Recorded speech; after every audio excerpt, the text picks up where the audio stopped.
Hello there guys, welcome to one of my videos.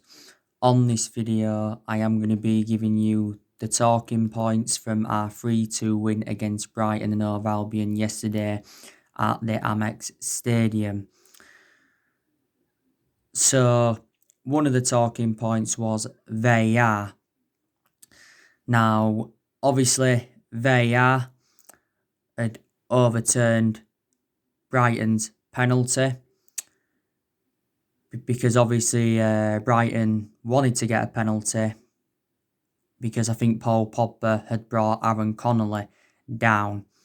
I think the referee did actually give it, but VAR had obviously overturned it.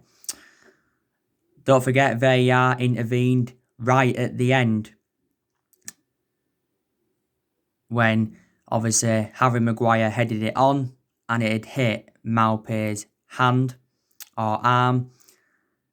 Then obviously Solly March had cleared it off the line, and then the full-time whistle had gone.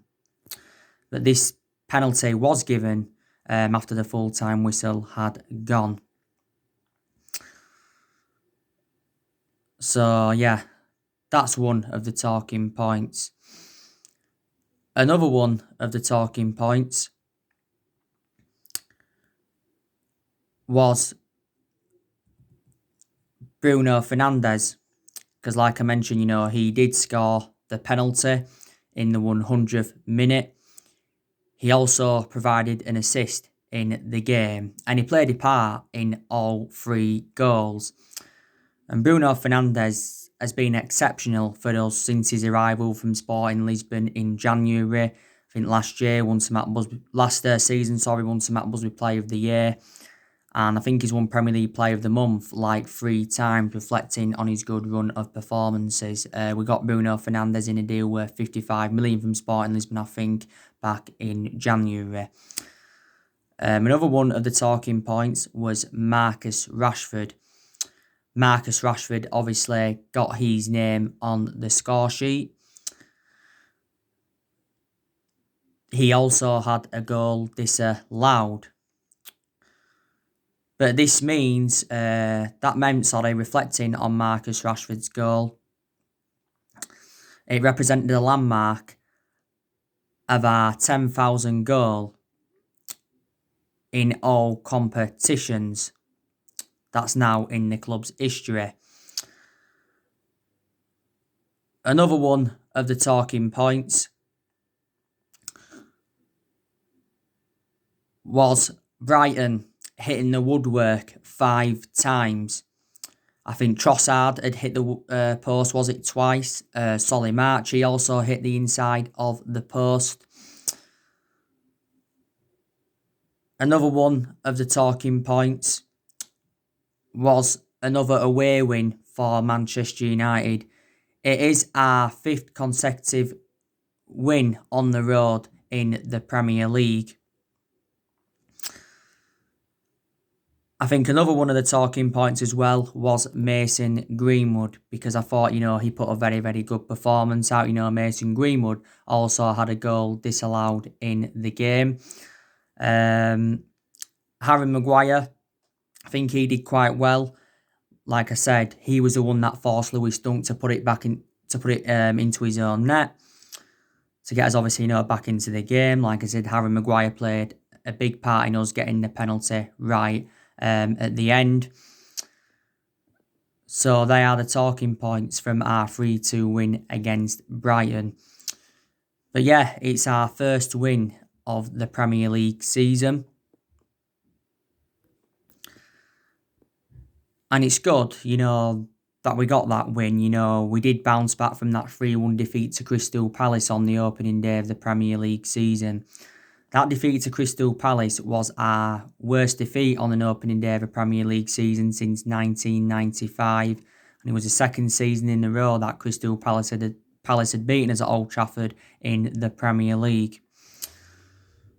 But we've won 2 games in total so far, because we also beat Luton recently by 3-0 in the Carabao Cup.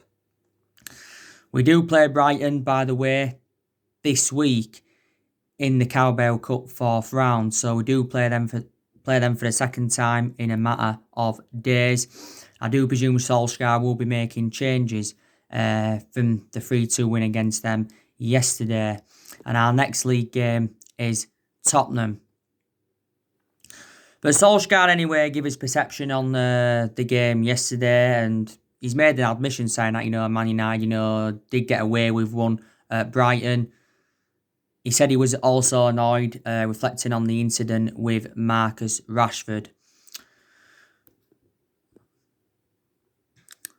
But I said to you, didn't I, prior to the game against Brighton, that it was going to be a tough game for Manchester United because, like I said, Brighton have been in a good vein of form.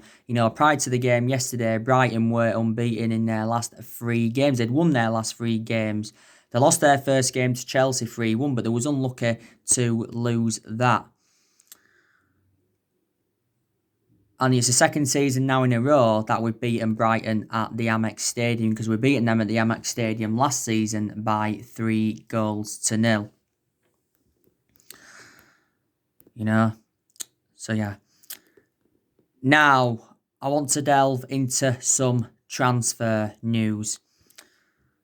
So let's just give you some news now on Jadon Sancho from Borussia Dortmund. So the news is on Jadon Sancho that, we are convinced that,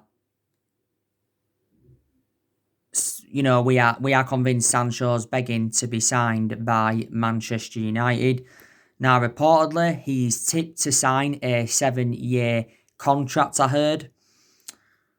We are preparing to put a bid in for Sancho of around £90 million. We're going to offer 75 million up front with 15 million in add-ons. And it did say, we could wait until the final week of the transfer window to make our move for Sancho. Now, don't forget, he recently said that he's desperate to link up with 3 players at Manchester United. That's Harry Maguire, Marcus Rashford and Mason Greenwood, because, Jadon Sancho obviously knows them very, very well. Now, David Ornstein, who's from The Athletic, he recently provided us with an update on Sancho, and he come out and said that Sancho's agreed personal terms with Man United on a long-term contract.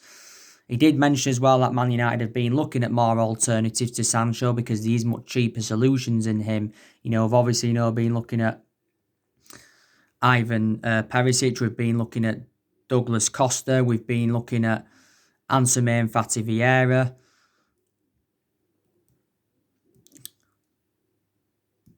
And there's a few other alternatives that Manchester United have been looking at. Now, don't forget Sebastian Kell, Borussia Dortmund's sporting director, head of football, so not sporting director, their head of football. He said that Sancho will be staying at Dortmund and, he won't be leaving this summer. And he says that Man United have got no chance of getting him in a cut price deal. You had Lucien Favre, Borussia Dortmund's boss. He recently made an admission a few weeks ago, I think it was now, and he also said that Sancho will be staying at Dortmund. And Michael Zorg a few weeks ago, who's their sporting director, he came out and said that Sancho's staying at Dortmund and the decision is final. Don't forget, last month, Borussia Dortmund said to us that we had until the 10th of August to sign the player. We obviously missed out on that deadline, so Sancho decided to go out on pre-season. Now, throughout the course of this Jadon Sancho transfer saga, it has been Borussia Dortmund's asking price that has been the stumbling block. Borussia Dortmund's valuation has been £108 million. We've obviously been reluctant to meet their valuation. Obviously, if we was willing to meet what Dortmund were demanding, then Sancho would be our most expensive signing. And he would be the most expensive English player in history. Fabrizio Romano, by the way, did recently say that Sancho still wants to come to Manchester United. Dortmund have recently been interested in Ismail Assar from Watford. So that's obviously, Dortmund's replacement for Sancho. But I've already outlined the reasons why I want Manchester United to sign Jadon Sancho is because he's got a good friendship with Rashford. He's very young still. If he came to the Premier League, he'd exceed expectations, and he's predominantly a right winner. Sancho's endured, 3 good years with Borussia Dortmund. I think this is like his fourth season now with them. Dortmund only paid £8 million in from Man City back in 2017. The main explanation why I left Manchester City is because he didn't get assured any first team opportunities. Sancho still got a contract with Dortmund till 2022. And don't forget, we made a promise that we are willing to offer him the number 7 because he fulfilled number 7 well. And obviously, we have got number 7 vacant at the moment.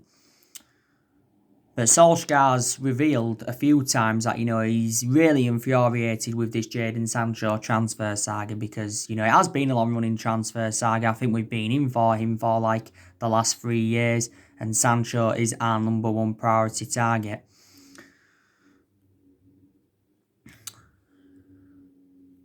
And, Dortmund have let quite a few of their big names go in recent years. They let Aubameyang go, they let Ukwan Gundogan go, they let Christian Pulisic go, they let Mkhitaryan go, they let lots of Matt Hummels, Lewandowski, and Dembele and all of that go as well.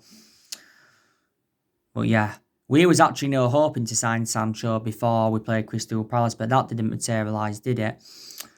And Solskjaer's had several negotiations with Sancho, don't forget. So still a possibility chance we could get him in. Let me just delve into a bit of news on Alex Telles from Porto. So like I said yesterday, we are still convinced that we can reach an agreement with Porto to sign Alex Telles. Alex Telles thinks the same thing. Alex Telles has already said that, he wants to leave Porto. Fabrizio Romano did recently say that Man United are still in negotiations with Porto for Alex Telles. The personal terms have been agreed on, and he's agreed a 5-year contract with the club worth around £70,000 a week. We haven't come to an agreement on a fee yet for Alex Telles because, Porto have said they want around 18 million or just over 18 million pounds, and we're trying to convince Porto to reduce their asking price to around £12 million.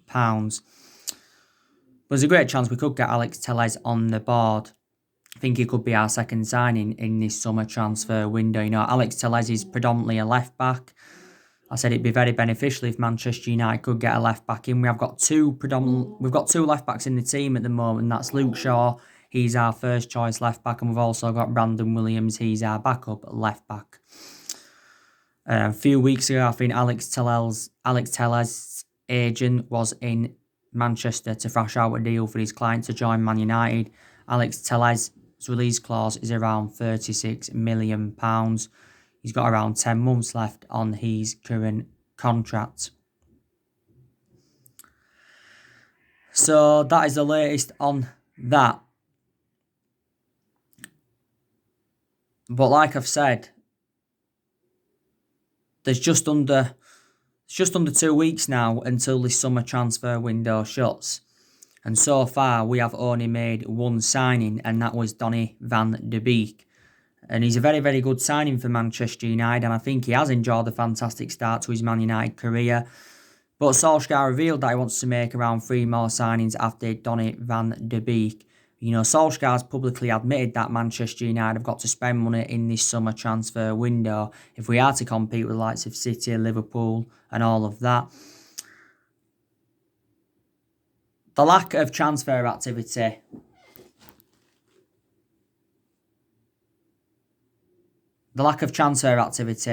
is to blame from the board. We've been critical of our board for several years, reflecting on how poor our recruitment policy's been. We've also, overpaid for players as well. We've made a lot of mistakes in the last 7 years, and that's one of the main explanations why we've been so inconsistent, And the managers that we've had since Ferguson retired have not been backed enough, and this is why our recruitment policy's been so poor. And I don't think Solskjaer's been backed enough in this summer transfer window. Solskjaer recently revealed that, he's been very, very frustrated with the board because Woodward said quite a few times that he's determined to back Solskjaer, and the Glazers said quite a few times that they're determined to back Solskjaer and that. And we've missed out on a lot of our targets, like I've mentioned before. We missed out on Sergio Reguilon, should have got him. We missed out on Gareth Bale. went back to Tottenham. We missed out on Jack Grealish because a few weeks ago he signed a 5-year deal with Aston Villa.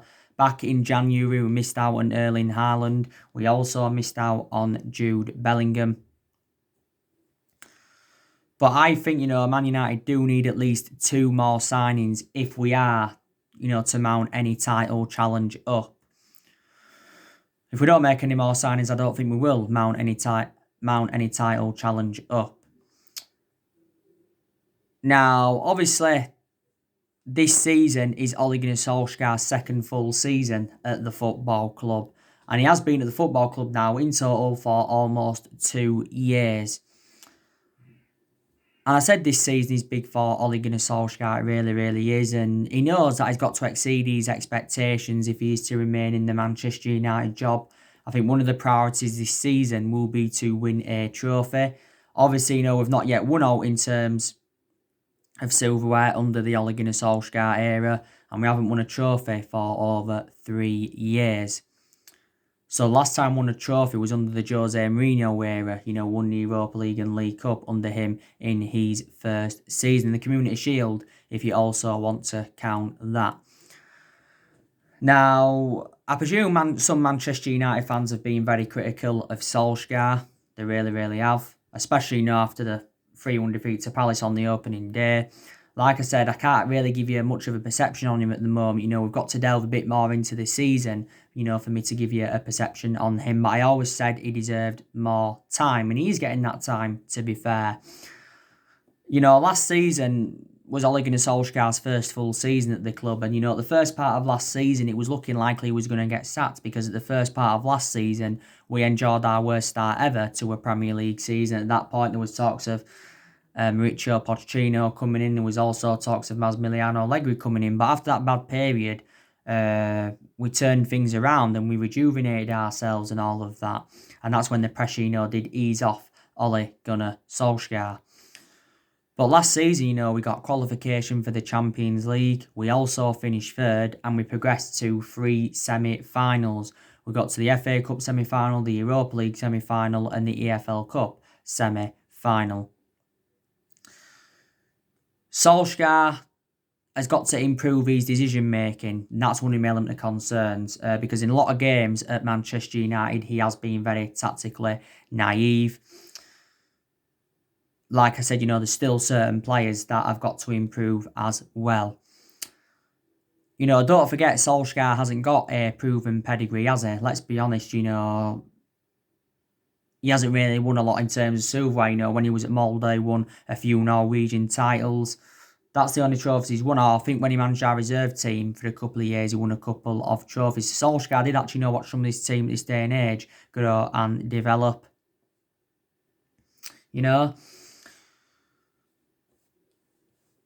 So definitely still improvements needed. But I have definitely seen improvements since Ole Gunnar Solskjaer came in to Manchester United. Like I said, he's made good signings so far. He's obviously spent around £240 million on players. He's also got rid of a lot of the deadwood since he got recommended into Manchester United. I like the way, he's promoted the youth. So they are the positives to take.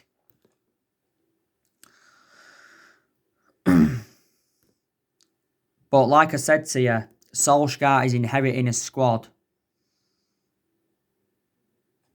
that is worth £700 million. This is obviously, disregarding, who he brought in. But the vast majority of this team is Jose Mourinho's and Solskjaer's inheriting them. Still a few players here from the Van Gaal era, still one player here from the Moyes era, and still a few players here from the Sir Alex Ferguson era. But I always said to you anyway that, we haven't really got the structure to keep sacking managers, because we've already sacked 3 managers since the Ferguson era. And that was obviously, David Moyes. He endured 8 or 9 months at the club. That was one mistake Man United made because we never should have appointed Moyes in. Ferguson was at the fault for ever appointing David Moyes in. And the main explanation he appointed him in at the time is because they was both Scottish. We didn't win out under David Moyes. I think we finished 7th under the David Moyes era. Louis Van Gaal, he got sacked after 2 years. He did win the FA Cup. Also brought around 16 players into the club, but a lot of the players Van Gaal brought in are no longer at Man United now. Jose Mourinho, he lasted 2.5 years. He won the Europa League and League Cup in his first season, like I mentioned. I also recommended like 11 players into the football club. So Solskjaer is our fourth permanent manager since the Ferguson era. You know, we can't only focus on the incomings in this summer transfer window, like I've said before. We've also got to focus on the outgoings. And like I mentioned recently, departures are proving to be difficult. We've got to sell players because, quite frankly, there is still deadwood at the football club. And also, if we sell players, we'll generate money and it will help us with our rebuilding process. Obviously, there's rumours of Lingard leaving the club. I want us to get rid of Pereira. Chris Smalling, we're looking to get rid of him. He's been linked with a move to Roma. Roma did put a first bid in for Chris Smalling of around £12 million, but we turned this down. We want around 18 million for Chris Smalling. Smalling was out on loan with Roma last season. Marcus Rojo, we're also looking to get rid of him. He's never been a first team regular anyway since he came from Sporting Lisbon. He was out on loan with Estudiantes last season. We're also looking to get rid of Phil Jones. We're also looking to get rid of Diego Dalot. Sergio Romero, he's open to leaving the club because obviously Romero's not going to want to stay at Manchester United as third choice goalkeeper because he's now third choice because Dean Henson recently returned. And obviously, there's rumours of Daniel James leaving the football club. He's been linked with a move to Leeds. We know that Harry Maguire is obviously going to remain Man United captain this season. That decision's already been made. David De Gea is going to remain our number one for this season, or at least for the first part of this season. I said, didn't I, really, we should have put Dean Henderson as number one because I think he's now reliable enough, but Solskjaer has made his decision.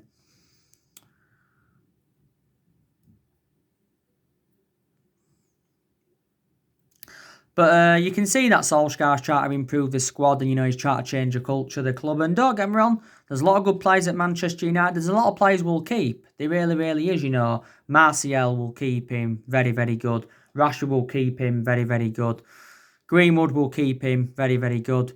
He's obviously now Manchester United's number 11. Williams will keep him, very, very good. He's obviously now wearing the number 33. Lindelof, I've had a little of concerns about his inconsistency, but I think he will stay for at least another season. Bay, I think he'll stay for at least another season. My element of concern about Bay is that he's injury prone, obviously. Tuan Zabe, he'll stay at the club. He's injured at the moment. The signings, prior to Daniel James, will stay at the football club. Paul Pogba will stay for at least another season. Man United may end up getting Paul Pogba a new long-term contract. I think Fred McTominay and Matic will also stay at the club. Mata, he'll stay at the club for at least another season. Igalo will stay with us until January 2021. Luke Shaw, he will also stay at the football club. De Gea, he will also stay at the football club for another season. But like I've said to you, I want Ole Gunnar Solskjaer's managerial tenure to work out because I like him a lot. He was a great player for Manchester United for 11 years. He flourished under Ferguson's guidance. And that goal yesterday, it gives you a glimpse of 1999, when obviously Solskjaer had won as the treble, with that late goal. But we also scored a lot of late goals under the Sir Alex Ferguson era. We also, came back from when we were losing like 2 or 3-0 and stuff like that. But the fear factor was obviously there under the Sir Alex Ferguson era. I think it's going to be hard for any manager at Manchester United to replicate Ferguson's legacy or to last as long as Ferguson did. Ferguson enjoyed 20-odd years at the club, won a total of 38 major honours, including 13 Premier League titles and that. So we are actually the most successful team in Premier League history at the moment because we've won the most titles, but we haven't won the Premier League since 2013.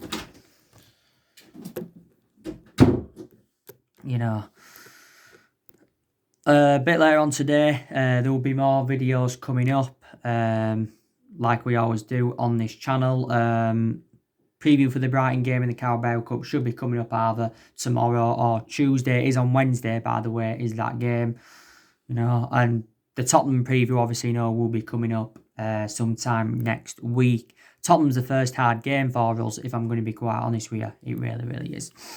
So yeah, so anyway guys, that's everything to update you today. Drop your comments, likes below on the channel if you do consider subscribe as always, and take care. God bless. See you all again very, very soon.